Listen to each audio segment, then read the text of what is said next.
And welcome in. Great to see all the fine citizens out there. It is Dan Leach, and this is Monday Night Edge with Dan Leach, who's truly powered by our great friends at BullRush. And we've got lots to get to tonight. We're getting closer to the start of actual football that counts. Preseason, well, they're calling this week 3 or 4, even though it's really week 2, because week 1 was just the Lions and Chargers in that god-awful game. But one more week of preseason, then 1 week off. Then we've got that opening night, September 4th, and a full weekend of NFL action. College football starts this week with week 0, so it's just one of the great times of the year. That is for sure. And tonight, we're going to talk about some of the things that happened in this last week of preseason action. There were some good performances, some injuries, some teams that are, looking like they could be very exciting offensively. That's you, the Chicago Bears, but we'll get to that. It's still the preseason. They did with 38-0. And then a little later on, I'm going to be joined by my man, Matt Josephs, a.k.a. Mid-Major Matt from 106.1 ESPN Radio in Richmond. Talk some futures, talk some win totals, what he's looking at as we get ready for football. But before we get into anything, I just want to mention again, obviously, it's so exciting to be working with my good friends for BullRush. They've got an incredible Survivor contest that you can get involved in if you're obviously watching this show live or you're watching a replay of the show. It doesn't matter. You can always use the code EDGE when you go to bullrush.com and sign up and get $5 off the $100 entry fee. And just to give people a quick kind of idea of how this works, I mean, we all know what a Survivor pool is. Most of us, I'm guessing, do. But those that don't, most Survivors pools, you pick a team once a week. You can only use them once. And you try to make it as far as you can and be the last one standing when no one else is left later on in the season. That's great, and I do a lot of those. But this takes it a step further. Not only do you get to make whatever bets you want each week based on $100,000 in virtual cash, if you're in the top 80%, you advance.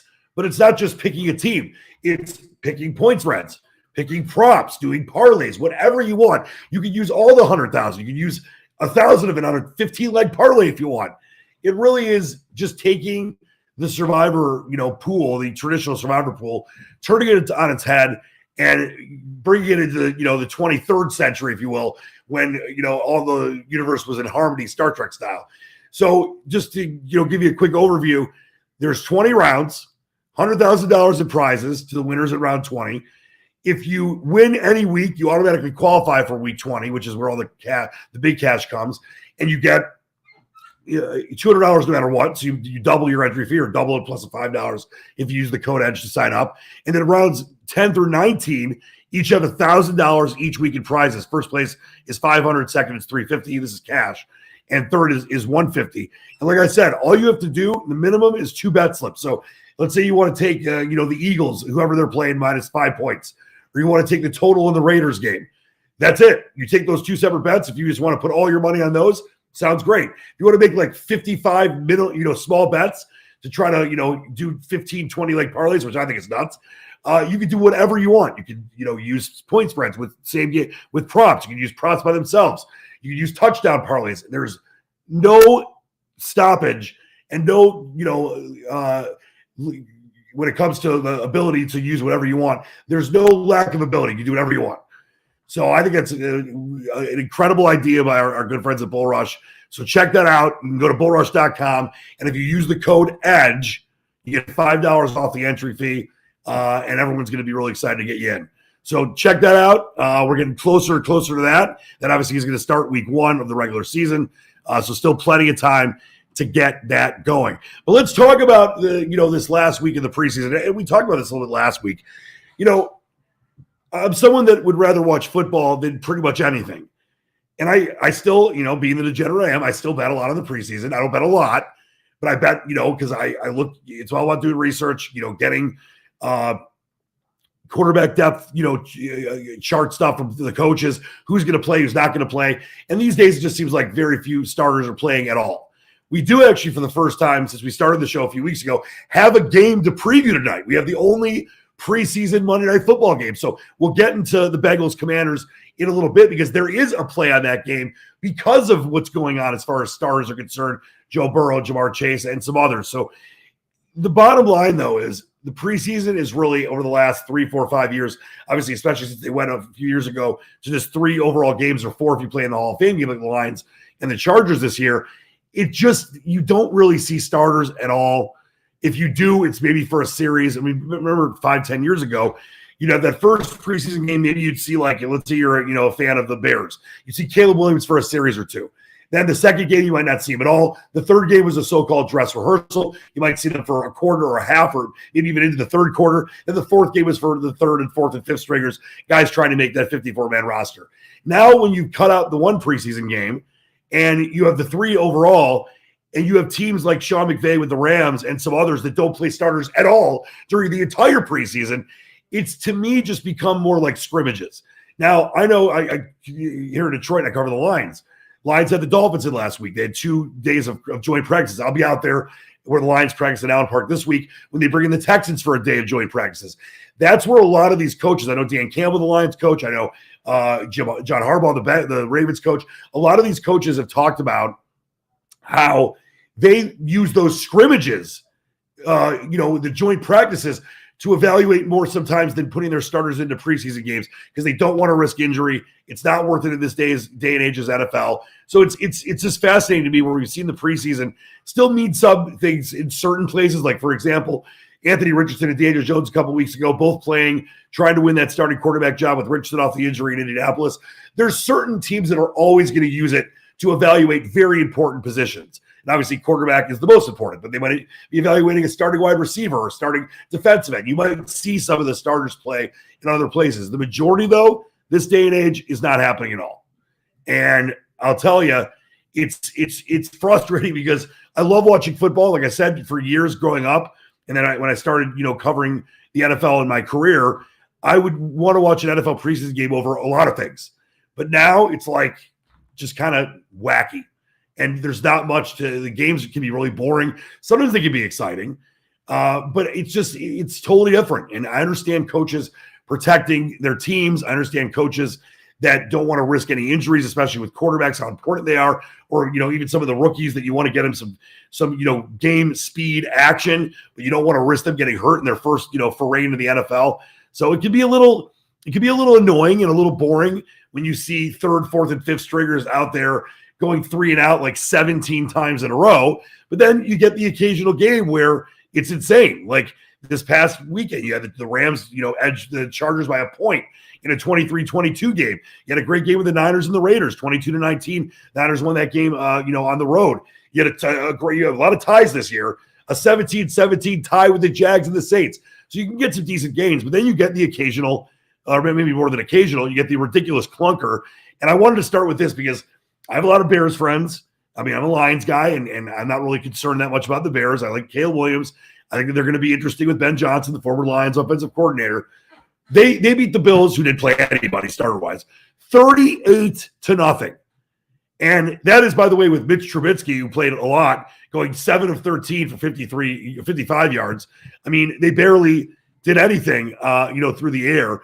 But this is a Bears team that I know a lot of people are excited about when it comes to Ben Johnson, who obviously really helped my Detroit Lions have incredible offensive brilliance the last couple of years, get to the NFC title game a couple of years ago and lose to the Niners when they were up big in the first half. And then obviously last year kind of got stunned in a game I was at with a lot of Lions fans that got very depressed when the Commanders came in, a team I'm very high on this year. But you look at that game that Caleb Williams played a little bit. I mean, he played enough to throw for over 100 yards and a touchdown, but Tyson Badgett was the guy that was in there most of the way. And you also had Austin Reed in there as well. And they win 38-0. And I've seen Bears fans that are, success starved starting to freak out saying Ben Johnson is the greatest coach in the history of the Chicago Bears. It's the preseason. If he does that, week 1, if, the Bears start their season and I'm trying to remember who they're opening up against. The Bears open up against the Vikings in Chicago. If they beat Minnesota 38-0 or 42-10, then we're gonna. If you're a Bears fan, you have every right to be excited. But it's still the preseason. A lot of teams are showing shells of what they're going to do, both on offense and defense. But that was, kind of the story of the week as far as games go. seeing a Bears team that obviously, had offensive challenges for the last couple of years at times, drafted Caleb Williams. He's the future. He flashed and showed some great promise last year as well. And now you got him, with some experience under his belt, and that offense could be pretty darn scary. So that was something, to me that stood out when it comes to, even though, as I mentioned, the preseason is not anything really of note these days. You beat a team like the Bills, even with their starters not playing, 38-0. I mean, that's going to get your fan base excited. And speaking of some of the chat, Sports Picker 5 asked about Caleb Williams. Listen, the second he was drafted, I said it was obviously the right choice. I think Caleb Williams, with his football IQ, his arm strength, his scrambling ability. I mean, obviously, I watched him at USC his last couple of years. He is an incredible talent. And if he continues to get the right pieces around him, and Ben Johnson, look what Ben Johnson did for Jared Goff, making him basically a top 5 metric quarterback when he was not left for dead in the Stafford trade. Obviously, that trade was one of the few in recent, major pro major sports, the top 4 major sports in American history that worked out incredible for both teams.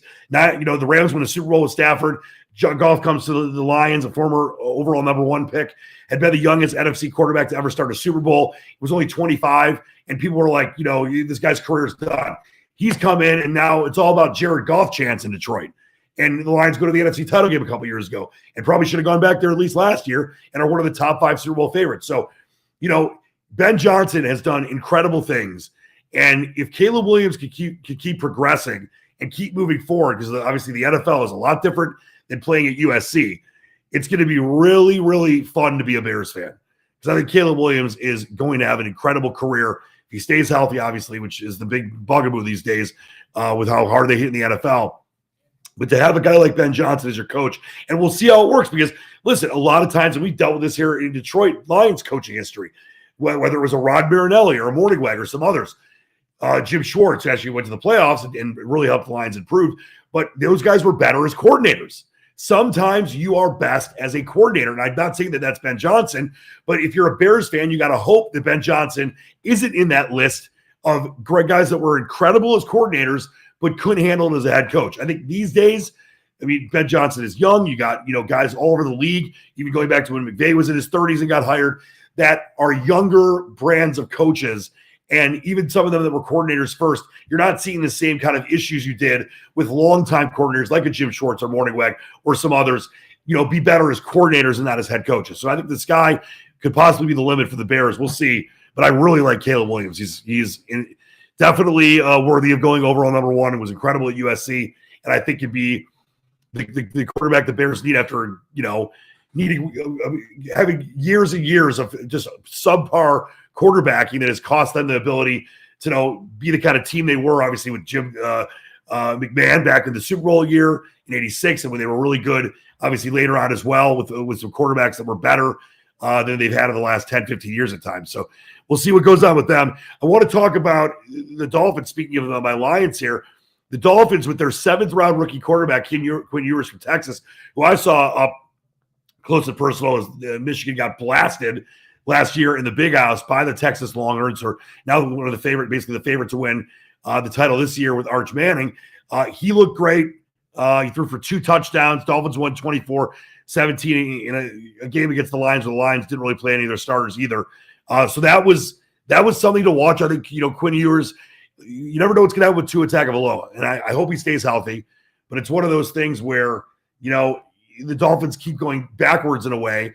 Maybe it's Ewers coming out like Tom Brady style, and he's going to be next up if Tagovailoa can't stay healthy. You also had KJ Henry at a 45-yard pick 6 for the Browns in that 22-13 win over the Eagles.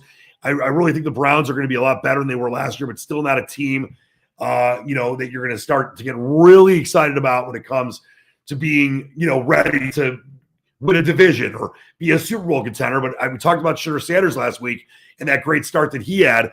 I love that kid. And we'll see what happens with him this season, but the Browns are going to be a lot better, I think, this year. Also, you had Sean Clifford at a late rushing touchdown that gave the Packers that win against the Colts 23-19. CJ Stroud looking solid in his debut. The Texans beat the Colts, the Carolina Panthers 20-3. And how about former Michigan Wolverine Jake Moody, 5 field goals, including a 59-yarder Jake Moody Blues for the Niners, that 22-19 win, as I mentioned earlier, about the Raiders. You had Giants rookie Jackson Dart from Ole Miss. He starred in a 31-12 win over the Jets. They do that, I think it's every year. They play a preseason game because they, share the same stadium at MetLife. And I've been to that game before. And for a preseason game between those Jets and Giants fans, every year obviously switches. One year the Giants are the home team, the other next year the Jets are, as far as what fans get more seats. That's a fun preseason game, no matter who plays, because the Jets and Giants fans are throwing beers at each other and just being crazy. But Jackson Dart could be really impressive for the Giants, who are definitely quarterback starved. You had Teddy Bridgewater also throwing 2 touchdowns in Tampa Bay's 17-14 win over Pittsburgh. Game-winning touchdown by Stetson Bennett, the former Georgia Bulldog.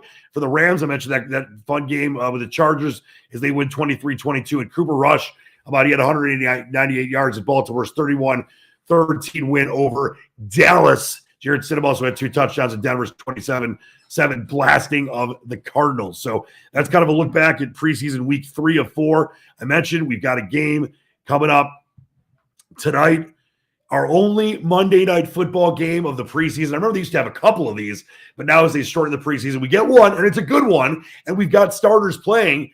And I want to get into this for a second here. So some people will say, Dan Leach, or the Squatch unknown, you're out of your mind. You're betting on the preseason. You're a total degenerate. And I say, thank you very much. You couldn't give me a better compliment. You don't want to bet a lot on the preseason, especially now, as I mentioned, a lot of starters aren't playing. I like unders a lot, which I hate doing in the regular season because I don't want to cheer against points.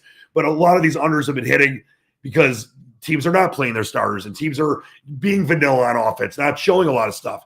But there is value when you do research, when you see what coaches are saying, when you see starters that are playing and how long they're playing, or if there is a quarterback battle, if there is, a battle at running back depth, and you're going to see guys more than you would in regular situations. So while I'm not saying go and start betting at $500, if you're used to betting $100 on a preseason game that might have an advantage when it comes to starters, but you can make some money just by doing a little research or watching the show, obviously. And obviously I'm not going to talk a lot about preseason betting value. We're going to do this for the regular season, but it's about kind of spending some time listening to people like me, doing research in various newspapers that cover the team. They're beat writers. I mean, I'm lucky to know so many great beat writers here. They cover the Detroit Lions. They have great beat writers in each town. They'll do their notebooks. They'll talk to the coaches at training camp. They'll find out, as much as they can as far as what these coaches are thinking about doing, as long as how long they're going to play their starters and stuff like that. And sometimes I'm not saying the coaches lie, but sometimes they'll change their mind. But for the most part, you can tell. And they're not going to, if they say that Shedeur Sanders is going to play a quarter, he's probably going to play a quarter unless he gets hurt or they, don't like what they see or like what they see on the first drive, want to take him out. Tonight is a perfect example of some value.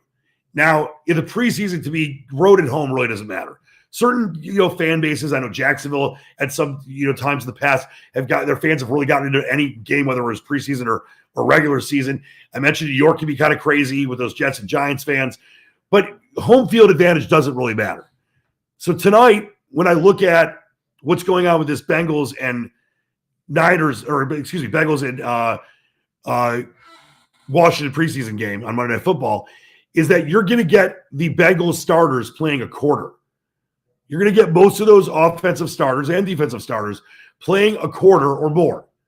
Now, Jaden Daniels, who I'm very high on, and we're going to go over the plays that I've given out these last few weeks. If you're, joining the show for the first time, you can always watch these shows on replay as well. But in the show last week, I talked about Jaden Daniels' MVP odds at 10-1. I saw this guy up close and personal beat the Lions last year in the playoffs on the road. He's incredible. But tonight, he's only playing for a series, maybe 2 series, but possibly just 1. And right now, you've got the Bengals, depending on where you bet it at, and we'll always talk about shopping around for lines. You got the Bengals -3 to 3.5. Obviously, I wouldn't want to lay the hook. I would definitely want to take 3 if you see it out there. Buy it down to 2.5 or buy it down to 3 if it's on 3.5. It's the preseason, so I don't want you spending a lot of money on juice. But I definitely am always about buying off the number. If you don't know, key numbers in the NFL and in college football are 3, 7, 21, things like that. You see how many teams will win by a touchdown, lose by a touchdown, win by a field goal, lose by a field goal. So you want to get off those numbers. If you're betting a team -3, you want to get to 2.5. If you're betting a team +3, you want to buy it to 3.5. Because think about how many times you've seen in bets you've made in games you've watched, the point spread was 3, the team wins by 4.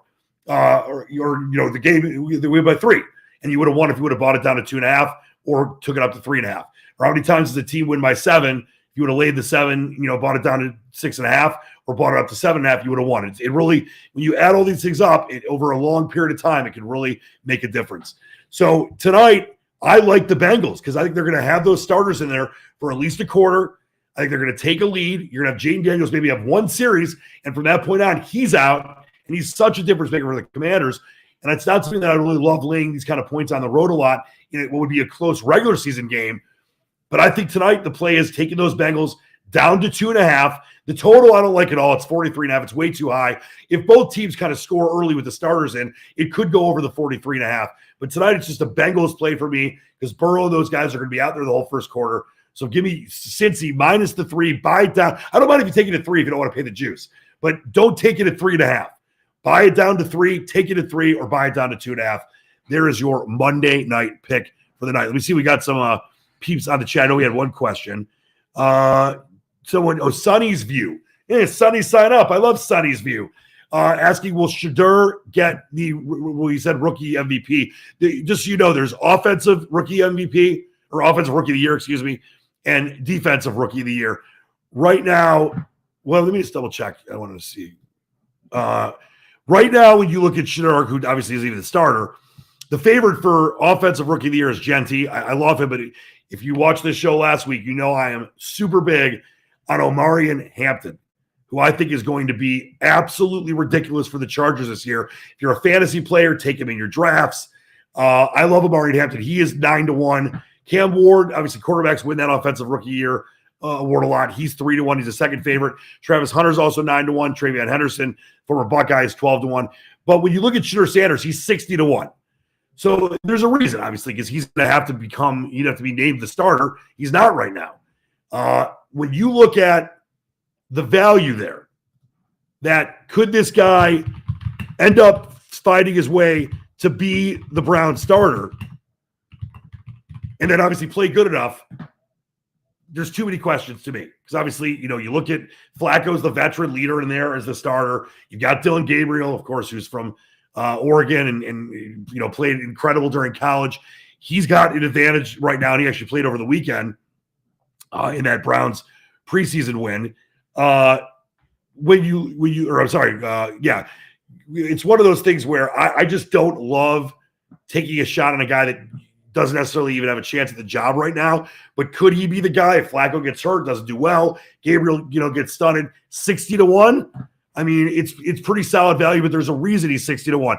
If you want to put it this way, I would much rather you take Omarion Hampton, who has a great chance at almost 10-1, even though Genty and Cam Ward are decent favorites and should be. I would much rather take Hampton than take a risk on Shedeur Sanders at 60-1, which would be a huge payout. I mean, $20 pays you $1,200, but I just don't really think there's much of a chance of Shedeur Sanders being rookie of the year. That being said, if you ask him, bet against Shedeur Sanders all you want, all he'll try to do is prove you wrong. But it's a fascinating possibility when it comes to a 60-1 shot with so much hype around him that could end up being the right guy. That could end up being the starter. We'll see. But I just, that to me, it's all about Omarion Hampton in the rookie of the year bet. And I know someone asked me, drink 4X, drink it up, about Travis Hunter. We talked about Travis Hunter last week. I actually like Travis Hunter to win the defensive rookie of the year. Put it this way. He is such a transcendent rookie that you never, obviously it's tough enough to be, win one of them, rookie of the year, offensive rookie of the year, defensive rookie of the year. You never have a guy that has odds at both. I mean, it's been very rare. I'm trying to think the last time. Maybe, I don't know. I was going to say Charles Woodson. I mean, there's no way because he's not going to – I don't think he was even playing enough on offense on punt returns or whatever. But this is probably one of the great moments when it's come to a guy that's been good enough to win both defensive rookie of the year and offensive rookie of the year. And last week, I told you that I like him better for defensive rookie of the year, 13-1, than I do for offensive rookie of the year. But he's right there as well when it comes to offensive rookie of the year. He's 9-1. He's actually a bigger, well, I don't want to say favorite, but he's less of a long shot to win offensive and wide receiver than he is at safety. I just think he's going to have some big games on defense. And I just like that 13-1. But I think Travis Hunter is going to be incredible. To be able to play on both sides is just unreal. A couple more things I wanted to get to you before we get to my man, mid-major Matt Josephs talks about more NFL. A couple plays I want to give out that to add. We're doing this every week where I'm going to give you some win totals. I'm going to give you some MVPs. And this week I got a couple Coach of the Year odds. Win totals, and just so you know, if you're just joining us for the first time, the ones I've given out so far, I'm going against the grade, by the way, with you Bears fans. Bears under 7.5. I'm going against a lot of experts on that one, which a lot of times you want to do.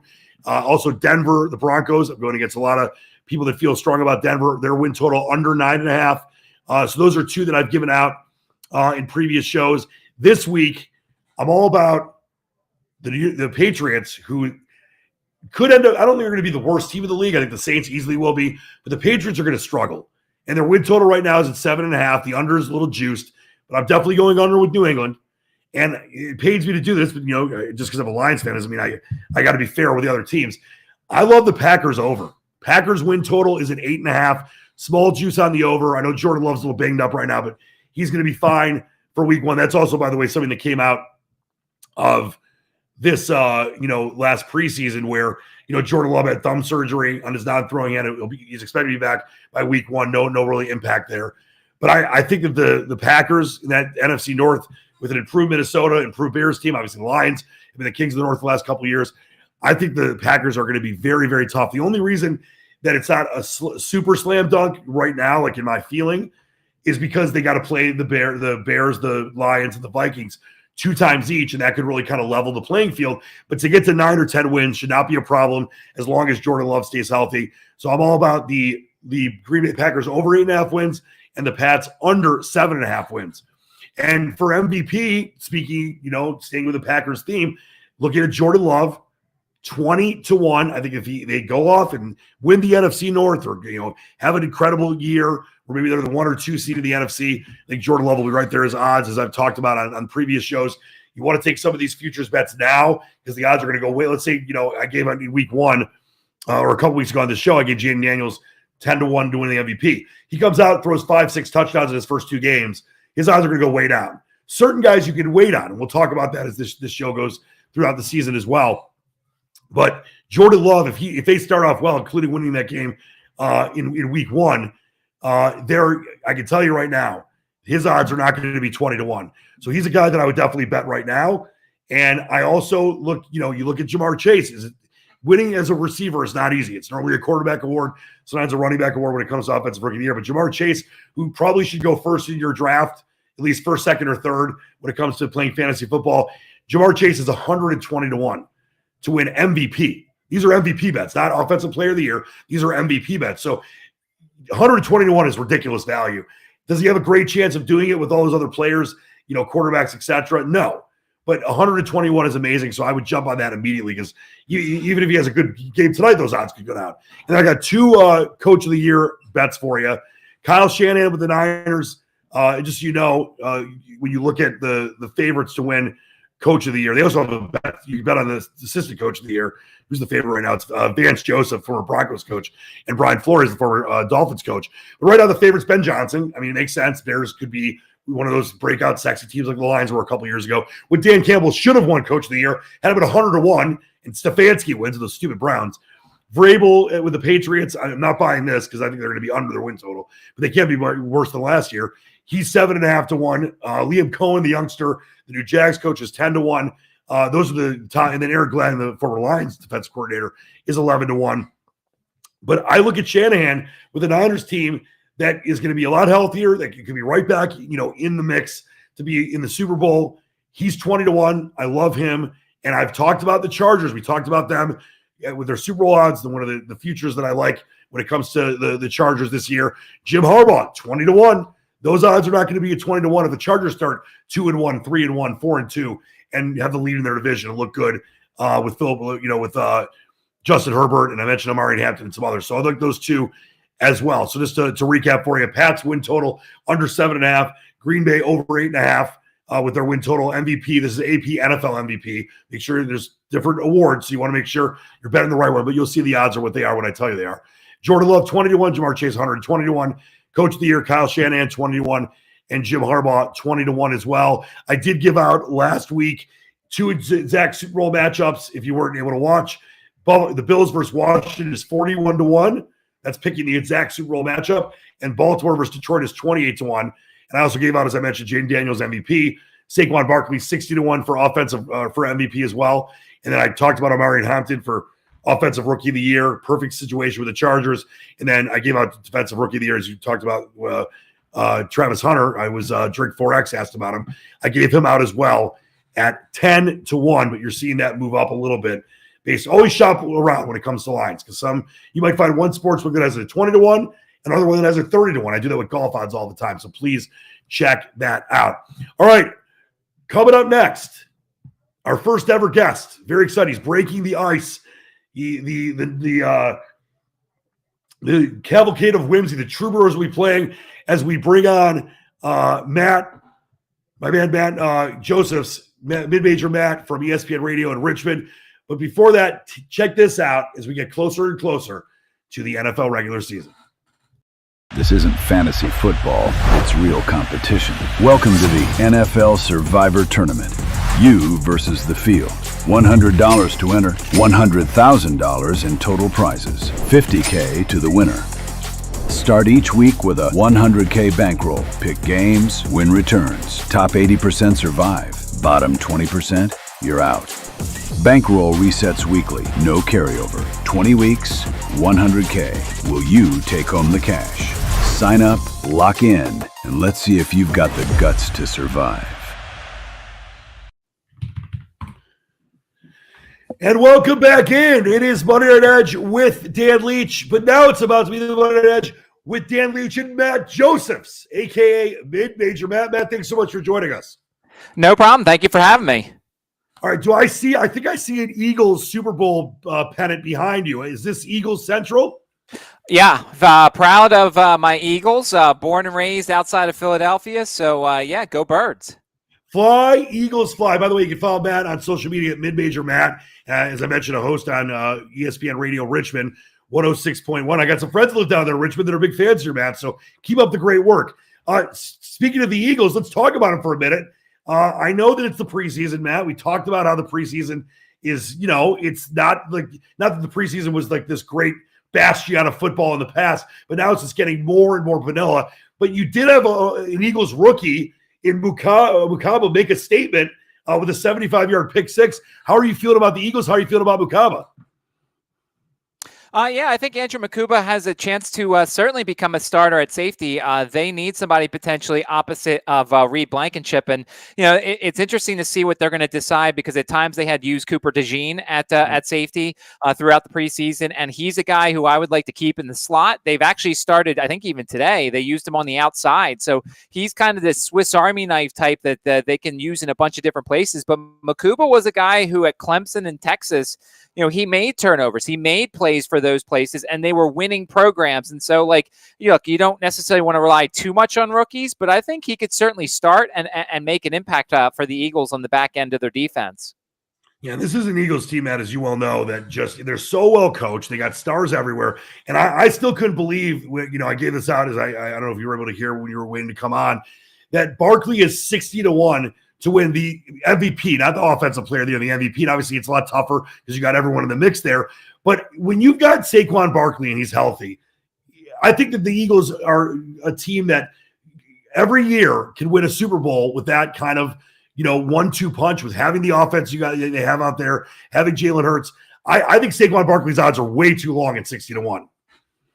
See, the only thing I would say about that is the Chiefs kind of gave a little bit of the blueprint in the Super Bowl. They took Saquon away, and they made Jalen Hurts beat him. So I maybe there would be some value on Jalen Hurts to be the MVP, because we obviously know a couple of years ago he had a chance to do it. He's got the wide receivers. He's got a good tight end group. He's got good receiving running backs. I think this is a year where we're going to see Jalen Hurts have to win more games, especially since the defense won't be number one this year, unfortunately. I mean, right. Vic Fangio is a magician. He could have it once again, but this team could be in more shootouts with a tougher schedule. And I think Jalen Hurts is the guy who might put up a little bit better numbers than Saquon does this year. Yeah, like I said, I talked about this when I gave this out a couple weeks ago. There's a reason he's 60-1. I mean, he's this incredible running back that can take over games, that can score 3 touchdowns and 3 straight drives. But, Jalen Hurts, quarterbacks in the NFL, they're the key. Jalen Hurts, by the way, is 20-1 as far as MVP odds go. And I mentioned Barkley is 60-1. And you made a great point about the Chiefs showing that blueprint. And by the way, I wonder what the feeling was in Eagles land about people trying to get rid of the tush push. I mean, why are you doing that? It's ridiculous. Let them do whatever they want. If you can't stop it, you can't stop it. You don't have to make the rules changes to try to give yourself an advantage, right, Matt? It's ridiculous. Well, it's so funny that the Packers were the one who were trying to stop it, and the Packers ran it a couple of times and couldn't do it properly. And then other times they used their tight ends to be the tush push guy. So it was pretty funny, and I hope we use it plenty of times against Green Bay when we see them coming up. But yeah, I mean, look, there's been times the slant pass with Justin Jefferson, or when they used to run the slant with Cooper Kupp in Rams land. Like, are we going to take that away because it's really tough to stop? Are we going to say Lamar Jackson can't run anymore because that's really tough to stop? So figure it out. You had the whole offseason to try and figure out how to stop it. Now let's see if you can do it on the field. I think that they definitely, when they play the Packers on the first play of the game, just get out there, do it, even though they need 10 yards. Maybe just do it 3 straight times. But yeah, I mean, Matt, it's one of these things where obviously the NFL is a copycat league, and those that don't do it first might get jealous. That I've always loved it. I mean, it's hurt the Lions when the Eagles have played against us. And I still don't care, because you've got to give credit where credit is due. And to come up with a play like that basically has been unstoppable, to try to make that and have to change the rules is just a sign of weakness to me. So I'm glad that the NFL didn't allow that. But the Packers just trying to bring that out there just shows you that they're just jealous of the Eagles' greatness. Yeah, and I may not necessarily love Dan Campbell, but Dan Campbell came out and said, look, I'm for the play. We need to figure out how to stop it. I'm not going to get rid of something because it's tough for us to figure out. So I do have respect for Dan Campbell for saying that. Yeah, listen, you got to love Dan Campbell. He's the greatest. I mean, obviously we're here in Detroit, so a big fan of Dan Campbell, but obviously I love Nick Sirianni and respect the heck out of him.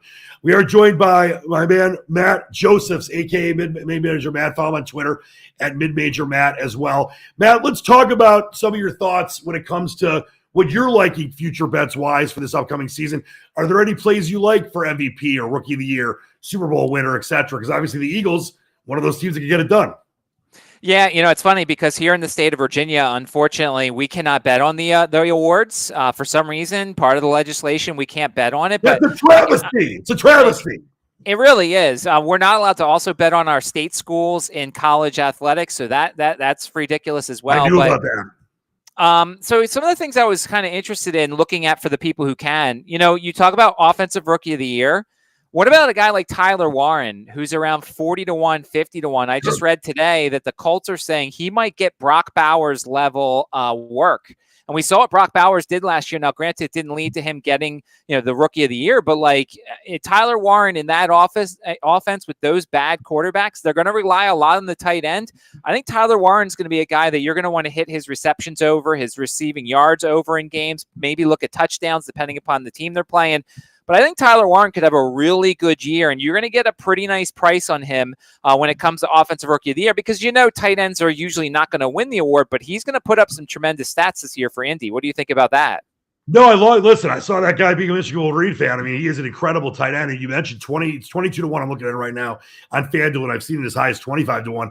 Matt, that's what you kind of, I think, have to identify. I mean, obviously, everyone's going to talk about Genty, 2.5-1. Who wants that? Everyone's going to talk about Cam Ward. Quarterbacks win that word a lot.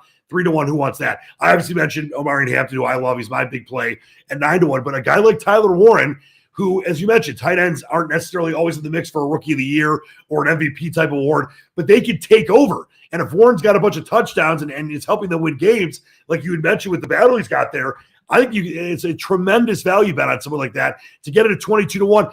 As I mentioned, if he starts off, if any of these guys that I've talked about or people you might bring up that are 20-1, 30-1, 40-1, whatever, start off in the first few weeks playing well, being a factor, their odds are going to go way down.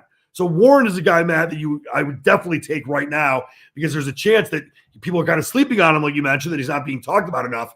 And if he kind of breaks out, becomes like kind of a fantasy early season darling, those offensive Rookie of the Year odds are going to go way down. Well, and for me, a lot of these future type bets are sprinkle bets. They're like quarter units, half unit type of thing. And if you hit one, you win. You finish up ahead. And if you lose, let's say 4 sprinkle bets, you only lose like a unit. So therefore, for me, I'm looking for value. I'm trying to go down below. So like if you want to talk about MVP, to me, I would look at maybe even Baker Mayfield or God, it pains me to say this. I mean, Dak is going to throw a lot this year for Dallas. Like his attempts, especially in games where they're going to be losing or it's going to be a shootout, Dak is going to throw 40, 50 times a game. He's got 2 good wide receivers. If he stays healthy, I think Dak could put up really good numbers. So I would consider putting sprinkles on maybe Baker Mayfield or Dak Prescott for MVP. Yeah, I think those are both solid calls. You look at Dak Prescott, who is, as you mentioned, going to have to throw a lot. I know you said you hate to say it. I think Dak Prescott and the Cowboys are just never going to do anything. They're such – I mean, they can't win a playoff game, much like the Lions couldn't, win a playoff game forever, but at least Dallas has some titles. He's 40-1, Matt. So you look at him, and Baker Mayfield's 25-1. I actually gave out the Buccaneers they're over 9.5 wins. I think they're kind of being slept on by some because everyone's talking about the Eagles, they're talking about the Packers, they're talking about Buffalo or whoever it is. I think that Baker Mayfield – I don't want to say he's undervalued because I think football people like us and people who are watching this show that love the NFL know how incredibly valuable he's been for the Tampa Bay Bucs the last couple of years, of course. But they're not talking about him to win the MVP. And that's why you're getting a 25-1. Let's say the Bucs win 13 games this year and run away with the division, and Mayfield's phenomenal. He's going to be in the mix for that. And obviously, like you said with Dak, he's going to throw a lot. He might throw 6 touchdowns in one game and 4 interceptions, but he's still going to be throwing a lot. And if he's out there and the Cowboys are becoming one of the better teams in the NFL like they've been trying to do and have failed at the last few years, his odds are going to go way down. So those are 2 plays, like you said, sprinkle plays. You don't want to, like, that's why I gave out, Jamar Chase at 120-1. Is he going to win the MVP, the AP NFL MVP? Probably not. But 120-1 with the most dominant receiver in the game, that's why I love those sprinkle type bets, Matt. Yeah, it's one of those things where it gives you something to root for throughout the season. Like I put a bet down a couple of years ago on Alex Smith to be the comeback player of the year, and the moment he took his foot and stepped on the field, like that was it. The award was over, and he won it. So you just got to take a chance on this thing. And I'll give you one for defensive rookie of the year. Like I liked Mike Green. I got a better price than I think that's out there right now for Baltimore. So if you go down a little bit, I think Trey Amos, the corner for Washington, I think. If Marshawn Lattimore is Marshawn Lattimore of the past, then Trey Amos is going to get a lot of work opposite him. And I think if you get a bunch of interceptions, you make a bunch of tackles, a Washington team that's probably going to make the playoffs, could make a push for the Super Bowl. A guy like Trey Amos, who's going to be way down there, I think he's definitely worth a shot too. Now, the only problem is if Marshawn Lattimore is injured or old or doesn't look very good, then people are not going to throw at Trey Amos as much. But, I want to take a shot on a guy like that down in the board for Defensive Rookie of the Year. Sure. 2 things I love about that, Matt. One, his last name is Amos, which is the name of my best friend growing up, who I'm going to see in New York to see Oasis, the band on Labor Day. But he's 50-1. And that's exactly what you wanted. Those are the kind of, like I had Hutchinson for, obviously got hurt.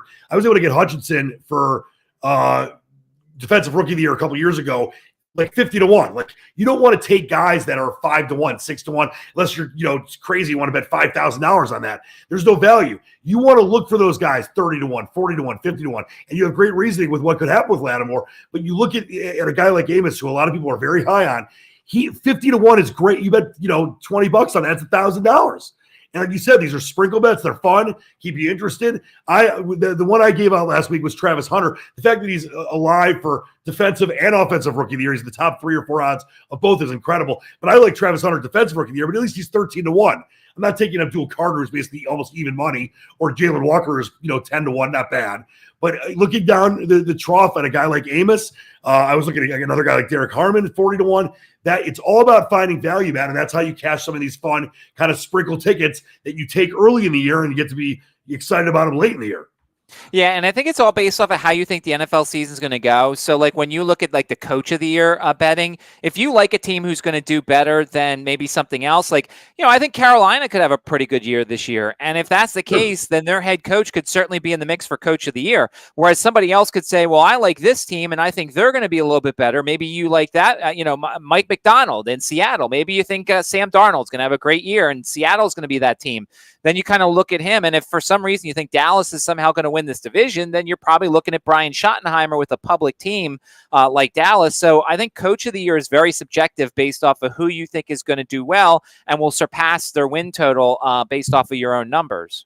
Yeah, and that's why I got completely gobble monstered on Dan Campbell. If you remember a couple of years ago, Matt, I had Campbell at 100-1, and I'm not trying. I said this on the show last week. I'm not trying to say this was because of me, but I was hosting on the Lions flagship radio station. I gave out that play. I forget what the Lions just won a game in October. His odds were 100-1. It was something crazy. And all of a sudden that night they were down to 15-1. And then at one point they were 3-1, but that was the year that Kevin Stefanski stole it from him because the Lions, if you remember that Dallas Cowboys game where they went for 2-3 times, the reporting, with the Lions offensive lineman, it was just the worst thing ever.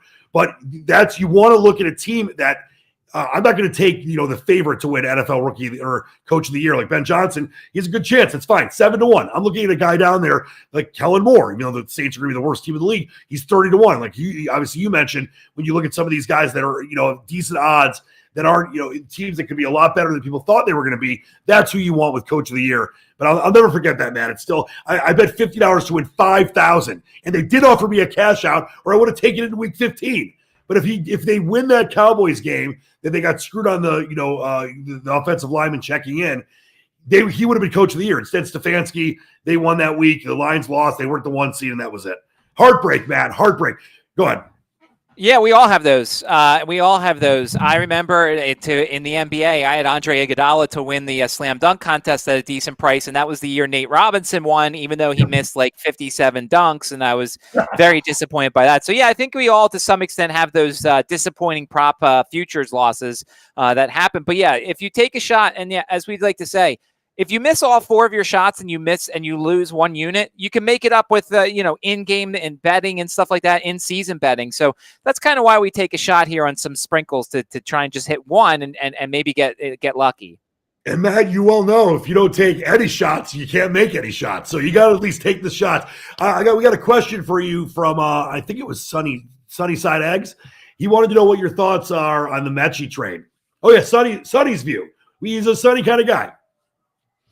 I like John Mechie. I mean, look, obviously he had the unfortunate bout with leukemia, and so he had a rough start to his NFL career, but I think you put him on a team with his old teammate, Devontae Smith. Look, I don't think he's going to be more than the 3 or the 4 on this team, but I think he provides speed, which no one else really has. I mean, Devontae Smith has speed. Dotson has a little bit of speed, but I think Mechie's going to feel great being in this locker room with a lot of Alabama guys. And look, I think it's a trade of Harrison Bryant was never going to make the Eagles. John Mechie may not have made the Texans, so why not try and make each other happy? And the Eagles have all these extra draft picks. Why not, trade a 5th and try and get a guy like this? But look, worst comes to worst, he doesn't work out, and then you don't, you let him go. But I think he's going to work out in this offense and provide some speed.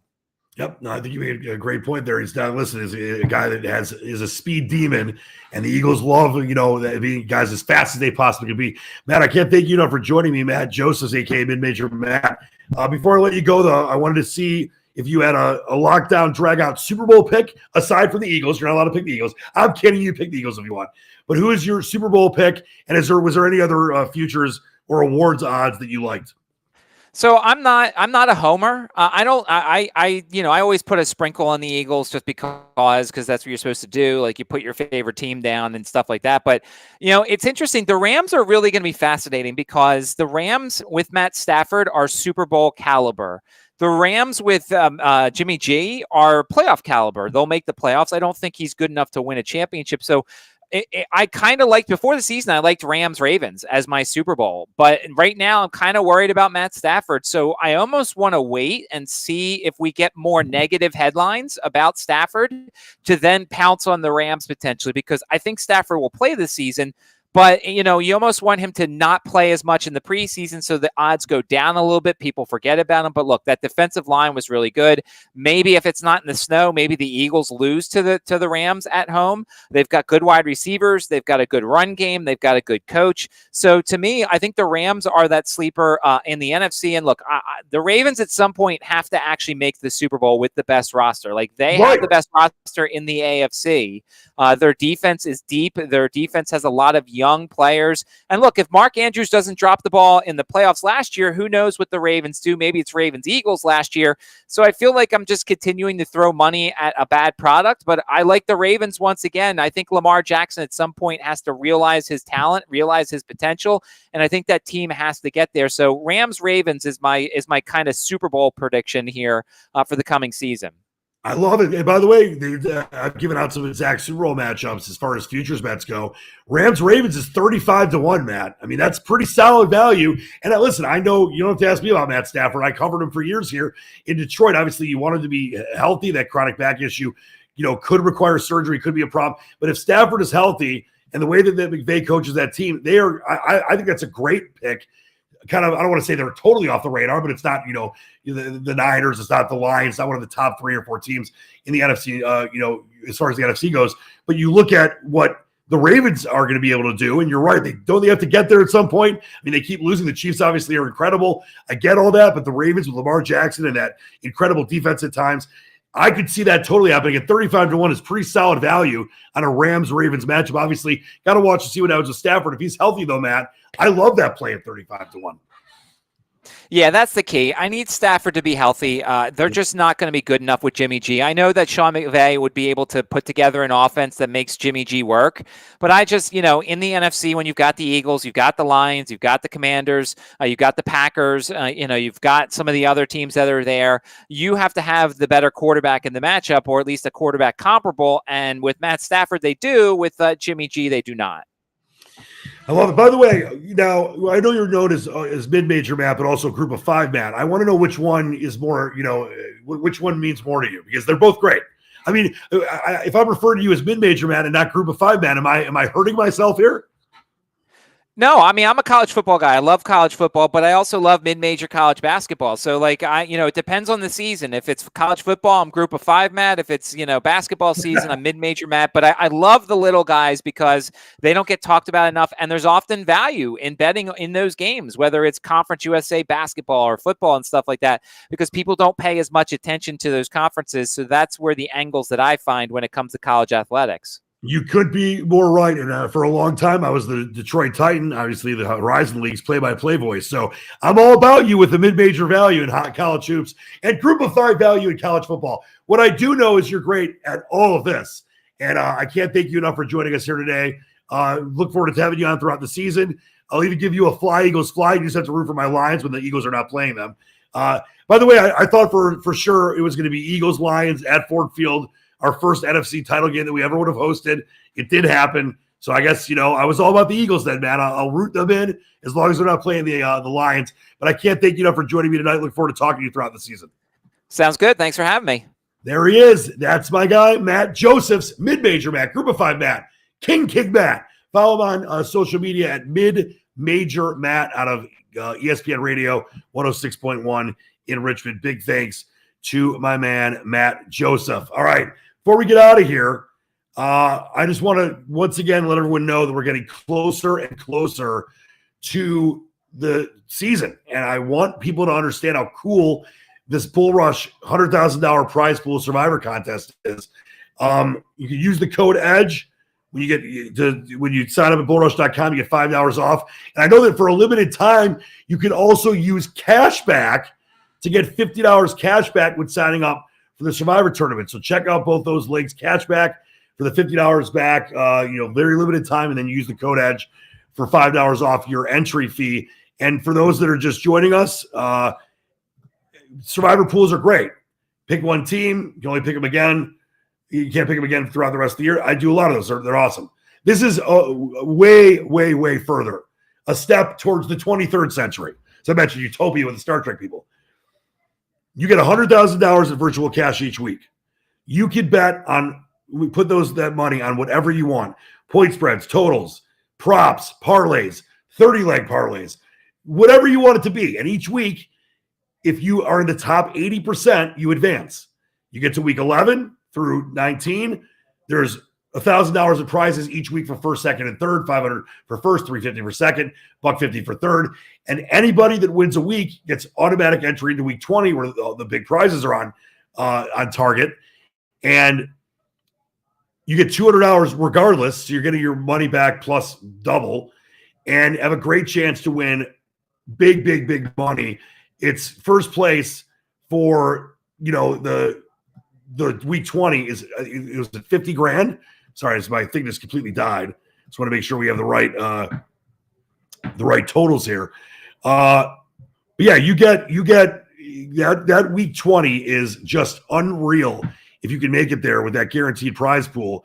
So first place is 50,000, second is 20,000, third is 10,000, then fourth is 5,000, all the way down to 10th place. You're still getting $1,000 if you get all the way to week 20. So please check that out. It's one of the great ideas. I mean, I like gambling on marble racing. So I always want forward-thinking ideas, and the guys at BullRush have done an incredible job with this survivor pool. And, we're getting closer and closer to the season. So use those codes, use the code EDGE for the $5 deposit bonus, and also have that code cash back as well to get $50 cash back when signing up. All right. Big thanks to my man, Matt Josephs, follow him on Twitter at MidMajorMatt. Most importantly, thank you to each and all of you. Of course, my great producer, King Devonshire, and all the great folks at BullRush. Love being powered by them and can't wait to get to the regular season. I mean, we love doing these shows now to preview the season, but it's not going to get any better when we have a real Monday Night Football game to talk about, not just a preseason game. And I mentioned earlier, I like the Bengals tonight. Bengals starters are playing at least a quarter. Jaden Daniels might play one series, at most two. Take the Bengals minus the 3 or buy it down to 2.5. That should be a lot of fun tonight on the only Monday Night Football game of the preseason. Just to recap quickly, I had the Pats win total under 7.5, Green Bay over 8.5. MVP Jordan Love at 20-1, Jamar Chase at 120-1 with a nice little long shot sprinkle. Coach of the year Kyle Shanahan 20-1, and Jim Harbaugh from the Chargers 20-1 as well. All right, till next time, keep your feet on the ground, keep reaching for the stars. Dan Leach the Squatch saying so long. Follow me on Twitter, by the way, at Dan Leach GTM. Until next time, believe in the dream. Have a great night, everybody. You want a shot at $50,000 in cold, hard cash? Well, BullRush just dropped a new sports comp, the NFL Survivor. And the total prize pool, a massive $100,000. First place gets 50 grand, straight up. Think you got the picks to survive 20 weeks? Here's how it works. Start each week with a 100K fantasy bankroll. Make picks using real NFL odds. Place in the top 80% and you survive. Below that, you're out. Your bankroll resets each week, so a bad week doesn't kill your season. Make it to week 20, and you and all the other survivors split the entire $100,000. You want the bag? Prove it. Join NFL Survivor only on BullRush. You want a shot at 50.